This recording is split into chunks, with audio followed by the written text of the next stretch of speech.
కేంద్రంలో మూడవసారి కొలువు తీరిన మోదీ సర్కార్. ఏపీ నుండి రామ్మోహన్, పెమ్మసాని, శ్రీనివాస్ వర్మలకు దక్కిన కేంద్ర మంత్రి పదవులు. తెలంగాణ నుండి బండి సంజయ్, కిషన్ రెడ్డిలకు కేంద్ర మంత్రి పదవులు. ఉప ముఖ్యమంత్రి పదవిపై పవన్ కళ్యాణ్ ఆసక్తి. జేఈఈ అడ్వాన్స్లో సత్తా చాటిన తెలుగు విద్యార్థులు, టాప్ 10లో 4 ర్యాంకులు. టీ20 వరల్డ్ కప్లో పాకిస్తాన్పై భారత్ జట్టు 6 పరుగుల తేడాతో విజయం. సాయంత్రం 5 గంటలకు కేంద్ర కేబినెట్ సమావేశం.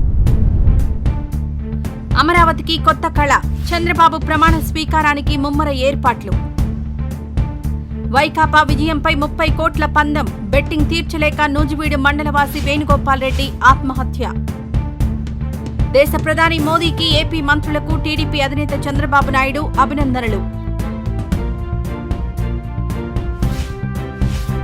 ఈ వీడియో నచ్చితే లైక్ చేయండి, షేర్ చేయండి. మరింత సమాచారం కొరకు మా ఛానల్ను సబ్స్క్రైబ్ చేయండి.